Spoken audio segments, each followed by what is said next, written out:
اليوم حنتعلم الكارفينج بالواكس اب للأبر انتيريور تيث بصورة سهلة وبسيطة.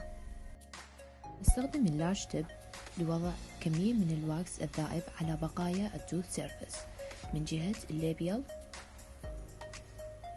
وأيضا من جهة اللينجوال، وهاي الطريقة استخدمها لبقايا الأسنان الأخرى. بوضع الواكس بصورة أفقية على الفينجر وبصورة عمودية على بقايا التوث سيرفيس لشكل حرف تي كما موضح في الشكل، وبعدها نقوم بتوصيل الواكس من الجهتين الديستال والميجيال لغرض إكمال هيكل السن بصورة متكاملة.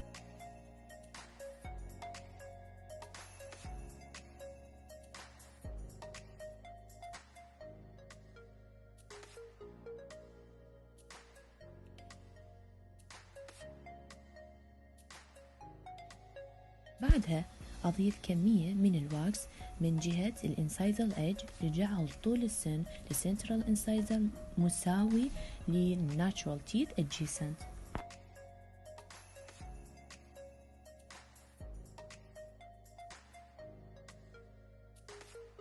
بعدها أضيف كمية من الواكس لسد الفراغات لجعل السن متكامل، وهاي الطريقة استخدمها من جهة الليبيال وأيضا من جهة اللينجوال.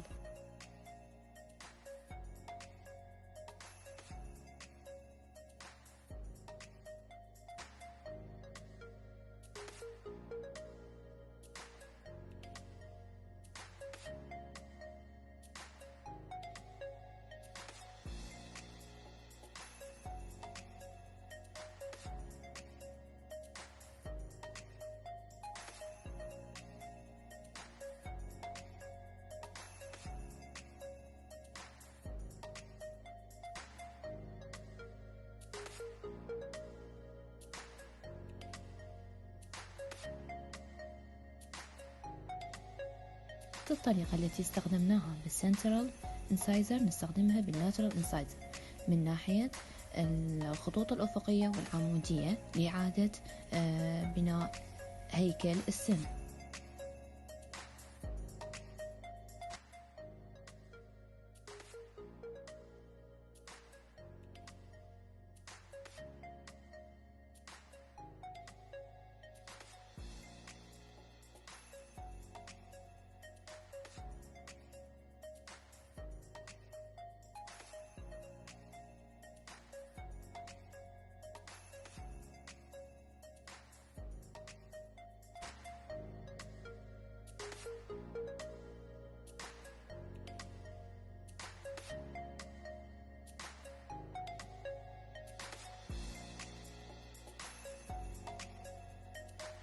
من منطقة الانسايزر ايدج ويكون اللاترال أقصر من السنترال ب1 ملم. ننتقل إلى الكناين المعروف عنه بالأنياب. نقوم بوضع 3 نقاط، نقطة في الوسط وتكون أعلى من النقاط التي وضعتها في الجنب من ناحية الديستال والميجيال، لأن عندنا بالكناين هتتكون الكاسب سلوب. من ثم نكمل عملية ترميم السن كما موضح في الفيديو.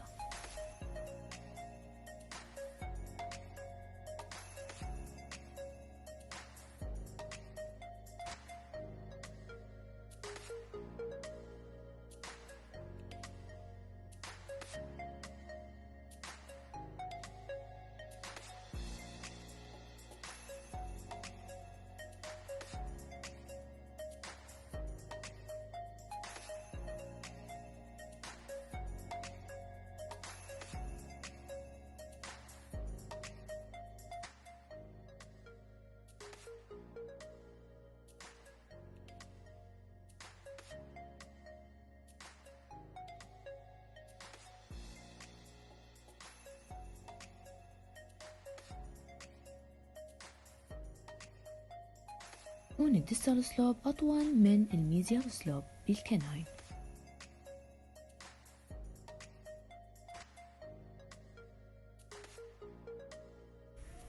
نستخدم السمول تيب لوضع كمية صغيرة من الواكس آب بين الفراغات الخالية من الواكس لإظهار تفاصيل السن بالكامل. هذه الطريقة نستخدمها لجميع الأسنان البقية الأخرى.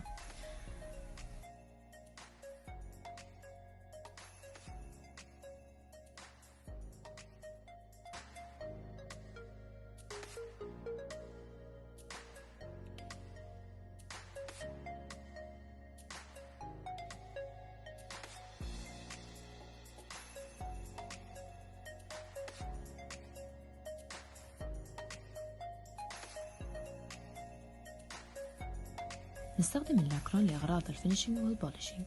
نقوم بتحريك اللاكرون على سطح السن بحركة خفيفة من أجل ريموف الإكسيس واكس وللتلميع، وأيضا ملمس سطح السن يكون سموث. وهاي الطريقة نستخدمها باللابيال سايد وباللينجوال سايد.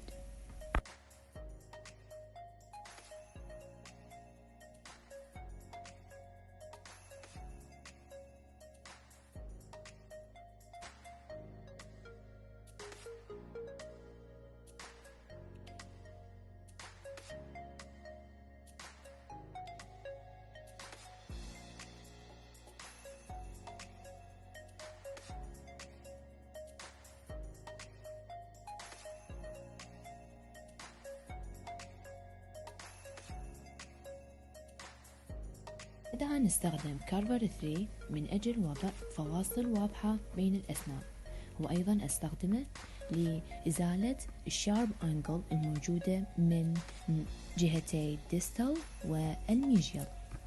وهذه الطريقة أيضا أستخدمها من جهة اللينجوال، نفس طريقة الليبيال تقريبا.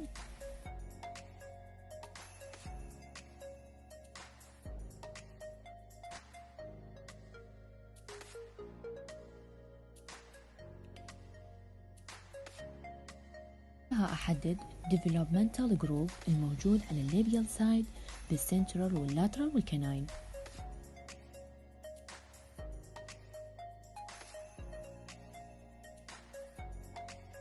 هاي النتيجة النهائية، وأتمنى التوفيق للجميع.